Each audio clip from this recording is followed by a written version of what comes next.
Let's talk about what mastery really means. Not the social media version, not the overnight success fantasy. I'm talking about what Robert Greene reveals in his brilliant, often misunderstood book, Mastery. This isn't a motivational pep talk. It's a wake-up call. See, Greene doesn't romanticize greatness. He deconstructs it. And what he shows us is this: mastery is not magic. It's not something you're born with. It's not reserved for a gifted few. It's a path, a process, a way of being. And most people will never walk it because it's long, it's quiet, it's brutally demanding.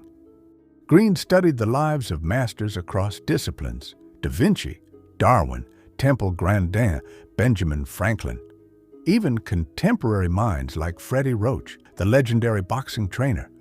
And what he found was stunning. None of them relied on talent. None were born ready. They all followed the same universal process. And that process begins with apprenticeship. Now here's where it gets real. We live in a world obsessed with shortcuts, with speed, with hacks. But mastery doesn't care how fast you want results. It only cares how deeply you're willing to go. Apprenticeship is about total immersion, years of humble repetition. It's where you watch, listen, learn, you ask questions, you absorb, you struggle, and most of all, you endure. Greene says we must see ourselves as craftspeople, not content creators, not performers, not influencers, but artisans of thought, of skill, of truth. And that's where most people fall off.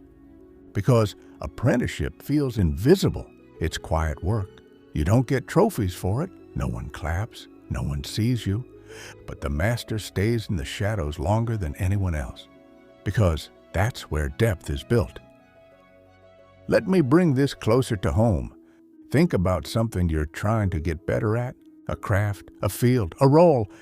Now ask yourself, are you truly learning it?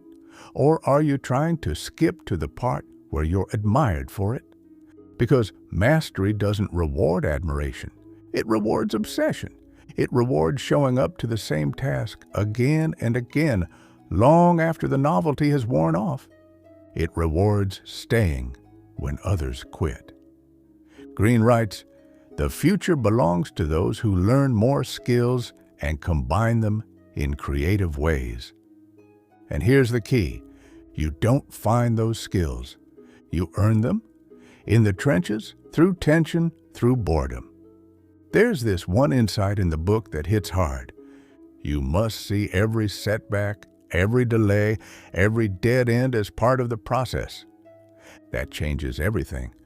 Because instead of seeing resistance as a sign to stop, you see it as a rite of passage. Let me tell you, every master has faced this: the doubt, the plateau, the inner voice saying, maybe I'm not built for this. But they stayed. Temple Grandin didn't just revolutionize animal science overnight. She spent years being ridiculed, isolated, misunderstood. But she observed deeply. She immersed herself. And that's how she changed an entire industry, not through force, but through focus. Here's what really shifted my mindset reading this book. We keep looking for our passion, as if it's some preloaded destiny we're meant to unlock. But Greene flips this idea on its head. He says, passion is something you develop, not something you discover. It grows through exploration, through time. It deepens as your skill deepens. You don't find your life's task in a moment of clarity. You stumble your way toward it by following curiosity and staying through the frustration. And then comes the next phase, creative active mastery. That's where it gets beautiful. After years of internalizing, building, learning, you begin to bend the rules. You innovate, you blend disciplines, you create something the world's never seen, but it doesn't happen because you're special. It happens because you built your foundation without rushing it. And finally, there's a level Greene calls the intuitive mind. It's when your skill is so deeply embedded, so second nature, that you no longer think about it. You just do. Like a master pianist improvising effortlessly, like a fighter dodging before the punch is even thrown, like Da Vinci designing inventions that wouldn't exist for centuries. That level of freedom, of instinctive genius, is not gifted. It's earned. So let me ask you this. What if you gave up the need to be impressive and instead chose to be immersed? What if you stopped asking, how long will it take? And started asking, how deep can I go? What if you stopped chasing recognition and started building something that could never be ignored? Mastery is quiet. It's unseen. It's thankless until it isn't. And then suddenly you become undeniable, not because you shouted, but because your work can't be ignored, because your presence commands respect, because you stayed long enough for your obsession to become power. That's what mastery is. Not a goal, not a moment, but a way of living, a devotion to depth, a lifelong marriage to your craft.